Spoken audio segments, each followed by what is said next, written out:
Students बेटा अज आपां BA third का जोड़ा है वा फस्ट चैप्टर स्टार्ट कर जा रहे हैं।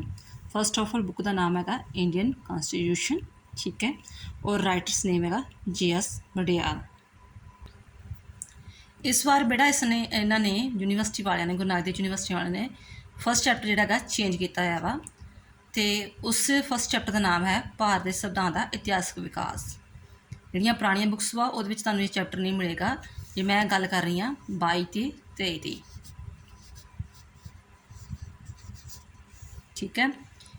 इस बार जो चैप्टर इनकलूड होया वा वो है भारत के संविधान का इतिहास विकास, कि भारत का संविधान जोड़ा है वा किवें बनया, यानी कि वह जोड़ा है वा इतिहास की रहा। पहला आप स्टार्ट करते हैं। चैप्टर्स ने भारत के संविधान का इतिहासक विकास की कहता कि बेशक भावें भारत का वर्तमान जो संविधान आ वो 1946 में एक कॉन्स्टिट्यूशन असैंबली द्वारा 26 नवंबर 1949 ਨੂੰ मुकम्मल हो चुका सी, ठीक है।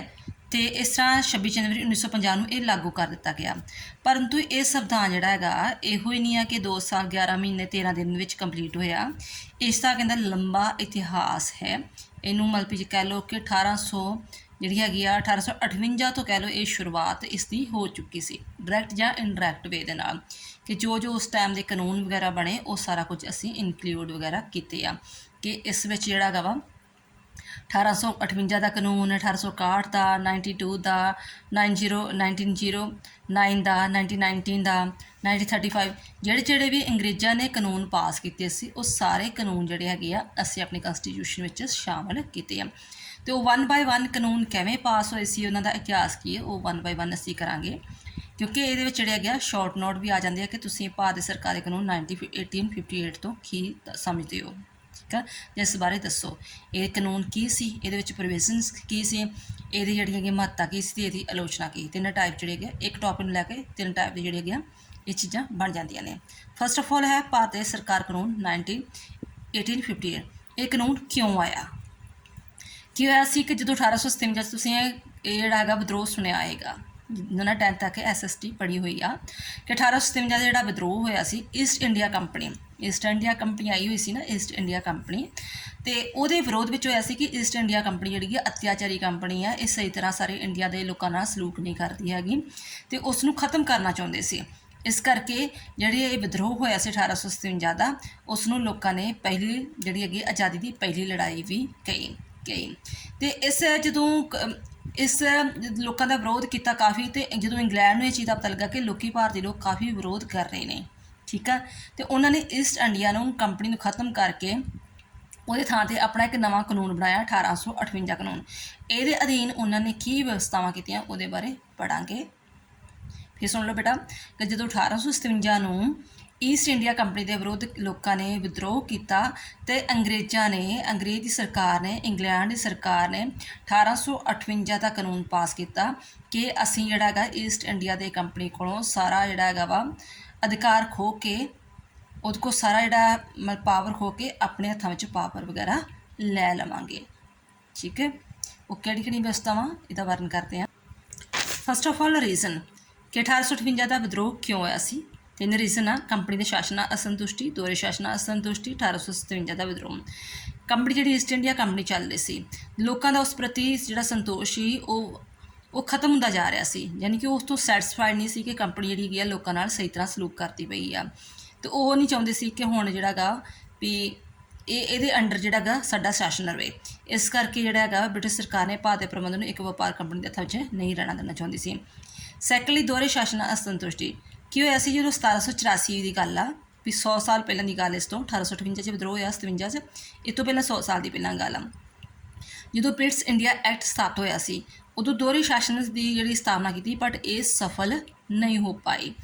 थर्ड 1857 का विद्रोह, भावें ब्रिटिश सरकार भारत में कंपनी के प्रबंध को खत्म करने तो पहला ही सोच रही सी, पर ये इन्हों मौका मिल गया कि लोग तुहाडे तो संतुष्ट नहीं है, इस करके इस बहाने के नाल जिहड़ा हैगा वा वो ईस्ट इंडिया तो सारा जिहड़ी हैगी पावर खो के सरकार ने, इंग्लैंड की सरकार ने, जिन्हों ताज भी किया जाता, उन्होंने अपने हथों में लै रहे।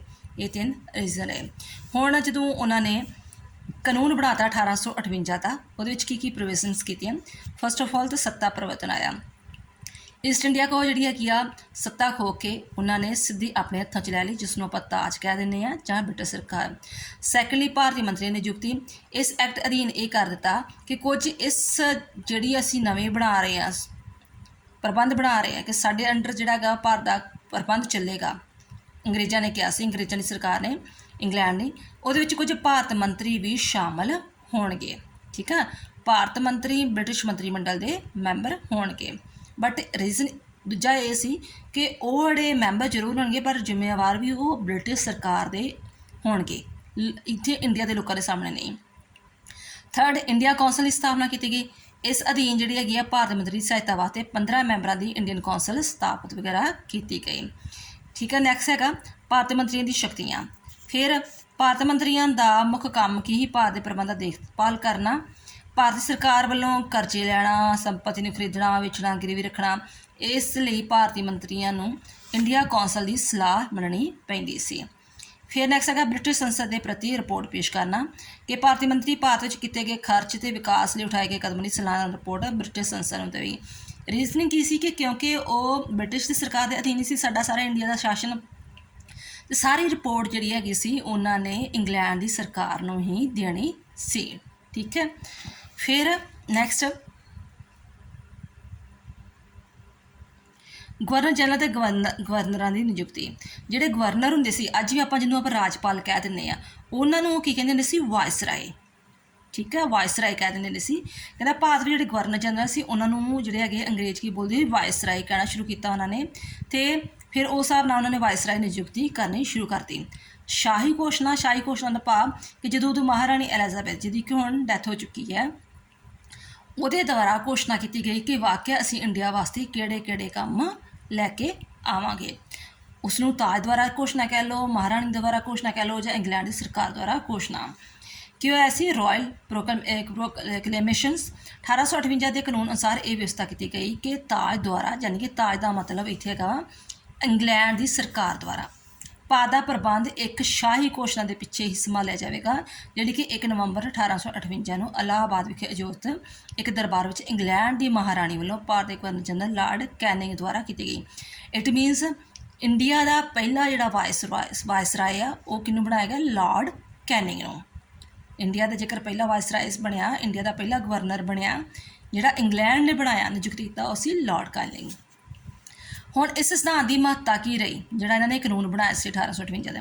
ਪਹਿਲੀ ਮਹੱਤਤਾ ਤਾਂ ਇਹ ਹੋਈ ਕਿ ਕੰਪਨੀ ਦਾ ਸ਼ਾਸਨ ਖਤਮ ਹੋ ਗਿਆ, ਜਿਹੜੀ ਈਸਟ ਇੰਡੀਆ ਕੰਪਨੀ ਸੀ ਨਾ ਉਹ ਖਤਮ ਹੋ ਗਈ। ਸੈਕੰਡ, ਦੋਹਰੀ ਸ਼ਾਸਨ ਪ੍ਰਣਾਲੀ ਉਹ ਵੀ ਖਤਮ ਹੋ ਗਈ, ਜਿਹੜੀ ਬ੍ਰਿਟਿਸ਼ ਇੰਡੀਆ ਜਿਹੜੀ ਕਿ 1757 ਤੇ ਇੱਕ ਕਾਨੂੰਨ ਬਣਿਆ ਸੀ ਦੋਹਰੀ ਸ਼ਾਸਨ ਦਾ ਸਥਾਪਨਾ, ਉਹ ਵੀ ਖਤਮ ਹੋ ਗਿਆ। ਥਰਡ, ਭਾਰਤੀ ਮੰਤਰੀ ਦਾ ਅਹੁਦਾ ਕਾਇਮ ਕਰਨਾ। ਤੀਜਾ ਇਹ ਹੋਇਆ ਕਿ 1858 ਦੇ ਕਾਨੂੰਨ ਅਧੀਨ ਕੁਝ ਭਾਰਤੀ ਲੋਕਾਂ ਨੂੰ ਵੀ ਮੰਤਰੀ ਮੰਡਲ ਵਿੱਚ ਸ਼ਾਮਲ ਕੀਤਾ ਗਿਆ। ਫੋਰਥ, ਇੰਡੀਆ ਕੌਂਸਲ ਦੀ ਸਥਾਪਨਾ ਹੋਈ। ਕਹਿੰਦਾ 1858 ਦੇ ਐਕਟ ਅਨੁਸਾਰ ਕਾਇਮ ਇੰਡੀਆ ਕੌਂਸਲ ਦੀ ਸਥਾਪਨਾ ਕੀਤੀ ਗਈ ਅਤੇ ਇਸ ਵਿੱਚ ਅਜਿਹੇ ਮੈਂਬਰ ਲੈ ਜਾਣ ਦੀ ਵਿਵਸਥਾ ਕੀਤੀ ਜਿਹੜੇ ਘੱਟ ਤੋਂ ਘੱਟ 10 ਸਾਲ ਤੱਕ ਭਾਰਤ ਵਿੱਚ ਰਹੇ ਹੋਣ। ਪਰ ਇਸ ਦੇ ਬਾਵਜੂਦ ਵੀ ਕਹਿੰਦਾ 1858 ਦੇ ਐਕਟ ਅਧੀਨ ਕਈ ਕਮਜ਼ੋਰੀਆਂ ਰਹਿ ਗਈਆਂ ਸੀ, ਜਿਨ੍ਹਾਂ ਕਰਕੇ ਲੋਕ ਜਿਹੜੇ ਖੁਸ਼ ਵਗੈਰਾ ਨਹੀਂ ਸਨ।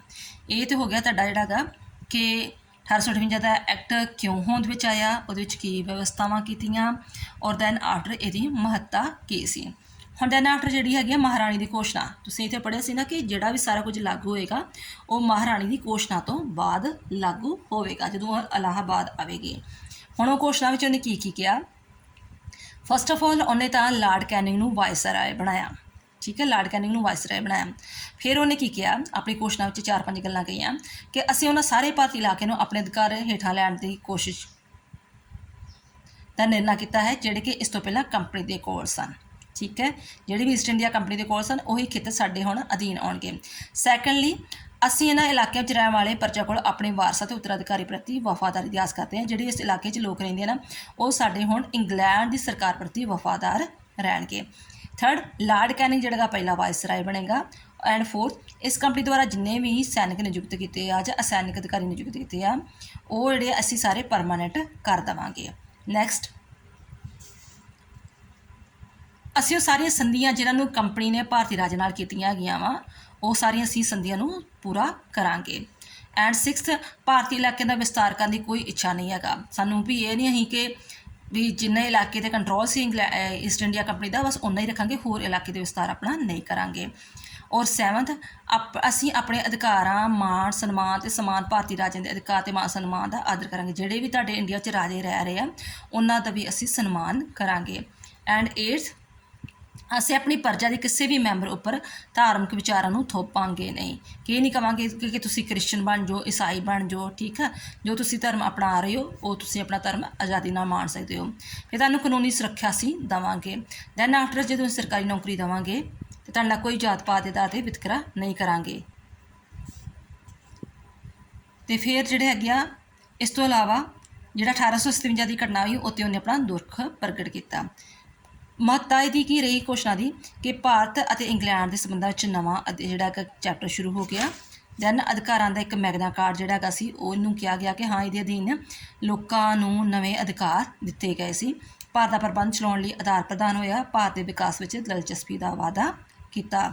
ਔਰ ਦੈਨ ਭਾਰਤ ਨੂੰ ਉੱਚੀਆਂ ਸੇਵਾਵਾਂ ਵਿੱਚ ਲੈ ਜਾਣ ਦਾ ਵਚਨ ਕੀਤਾ। ਇਹ ਤੁਹਾਡਾ ਹੋ ਗਿਆ ਫਸਟ ਟੌਪਿਕ ਕੰਪਲੀਟ।